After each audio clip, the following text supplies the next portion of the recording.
হিন্দু ধর্মীয় শাস্ত্রে শেষকৃত্যের সাথে সম্পর্কিত কিছু নিয়মের কথা বলা হয়েছে, যা সঠিকভাবে পালন করলেই আত্মা মোক্ষ লাভ করে, অন্যথায় না।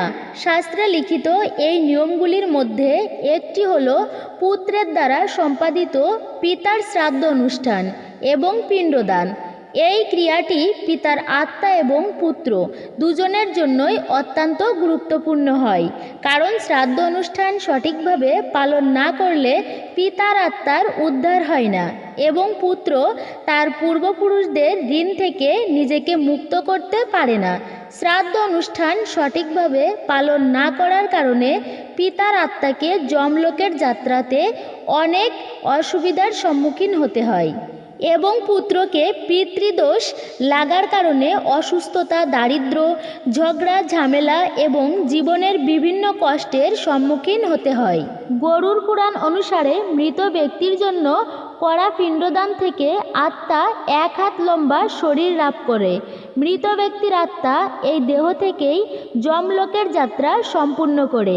তাই জন্য যদি এই নিয়মগুলি যথার্থভাবে অনুসরণ না করা হয়, তাহলে আত্মা এই মৃত্যুলোকে ঘুরে বেড়াতে থাকবে এবং প্রেত যোনি ধারণ করবে। এই জন্যই এই ভিডিওতে আমি আপনাকে শেষকৃত্যের সাথে সম্পর্কিত নিয়মগুলি ক্রমানুসারে বলবো, যা করলে পূর্বপুরুষদের ঋণ থেকে মুক্তি পায় এবং মৃতের আত্মা যমলোকে আসা পথে বাধা থেকে রক্ষা পায়। এরপরে আপনি বিস্তারিতভাবে জানতে পারবেন যে এই নিয়মগুলি না মানলে মৃত ব্যক্তির আত্মা এবং পরিবারের কি কি কষ্ট হয়। এরপরে আপনি জানবেন যে কোনো ব্যক্তির যদি পুত্র না হয়, তাহলে তার শেষকৃত্য কার করা উচিত এবং মহিলারাও কি শেষকৃত্যতে অংশ নিতে পারে নাকি পারে না, সেই সম্পর্কে ধর্মশাস্ত্র কি বলে।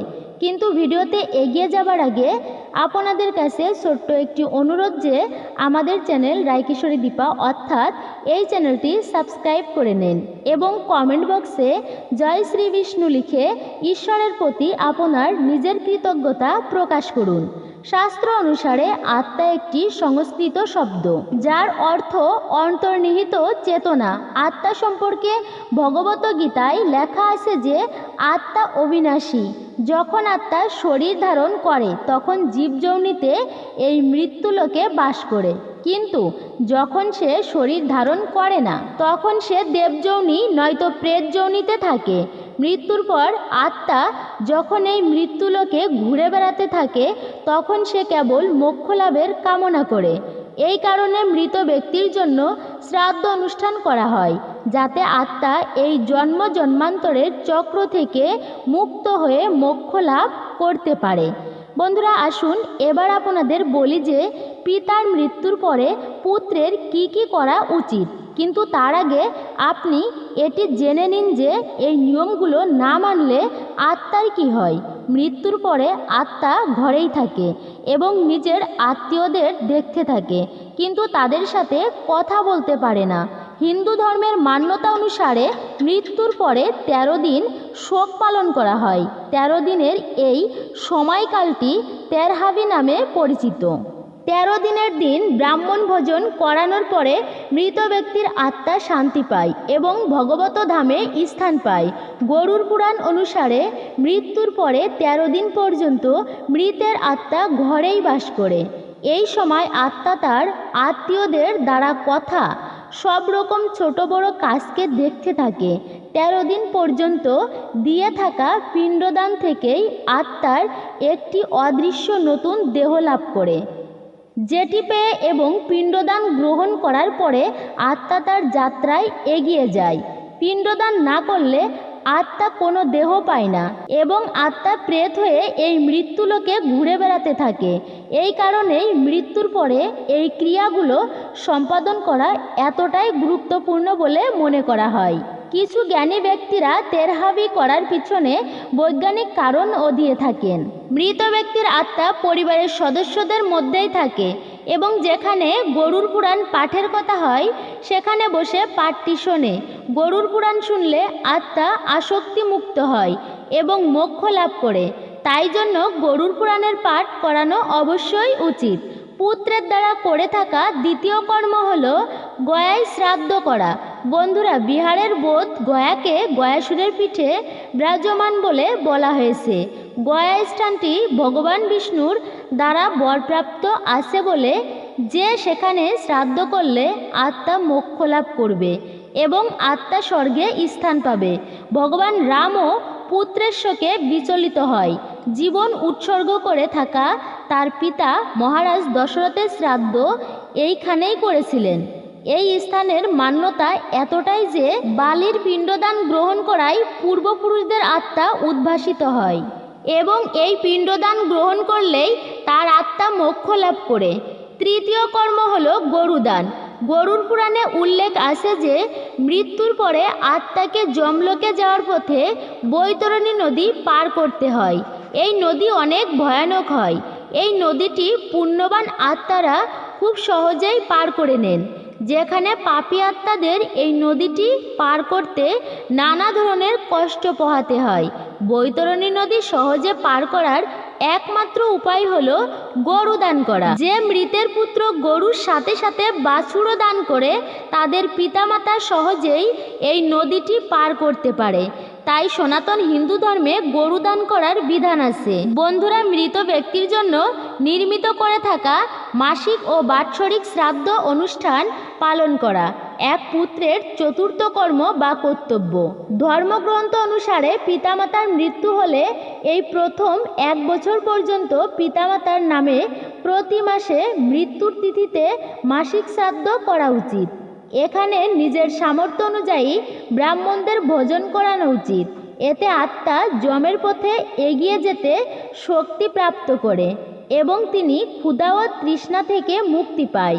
এরপরে প্রতি বছর পিতৃপক্ষের সময় পিতৃপুরুষদের তর্পণ ও শ্রাদ্ধ অর্পিত করা উচিত। এমনটি করলে আত্মা কোনো বাধার সম্মুখীন হতে হয় না এবং সে নিজের লক্ষ্য পর্যন্ত সহজেই পৌঁছে যায়।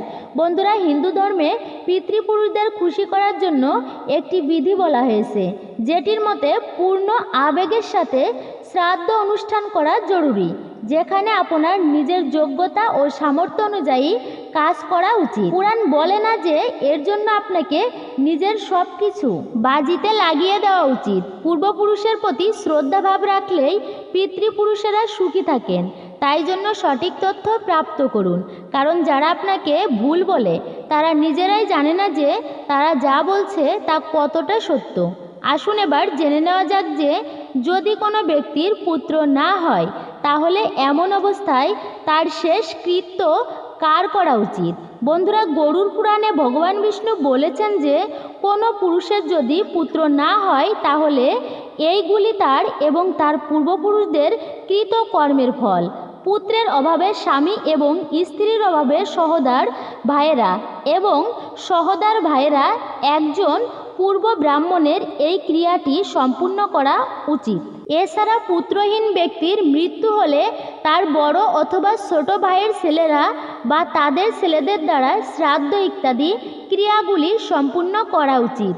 এই মান্যতা এই কারণে আছে কারণ এক পিতার থেকে জন্মগ্রহণকারী ভাইদের মধ্যে যদি একজনও পুত্রবান হয় তাহলে তার থেকেই সমস্ত ভাইয়েরা পুত্রবান হয়ে যায়। আসুন এখন আলোচনা করা যাক মহিলাদের শেষকৃত্য করা উচিত নাকি উচিত নয়।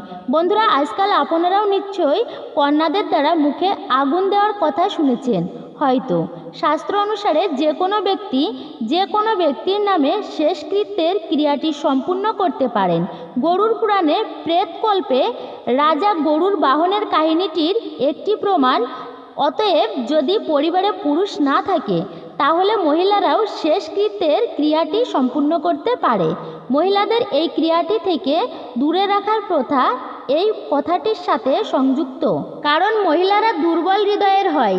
তারা মৃত ব্যক্তিকে দেখে খুব আবেগপ্রবণ বা ভয় পেয়ে থাকে। তাই এই কর্মকাণ্ড থেকে মহিলাদের দূরে রাখা হতো, যা প্রচলনের মধ্যে এসে গেছে। আপনাদের যদি এই ভিডিওটি ভালো লেগে থাকে তাহলে লাইক, কমেন্ট এবং সাবস্ক্রাইব করতে একদমই ভুলবেন না। ধার্মিক হলে পাশের নোটিফিকেশন বেল ঘন্টাটি বাজিয়ে দিন। সর্বশুভম ভবতু। দেখা হবে পরবর্তী ভিডিওতে আপনাদের সাথে।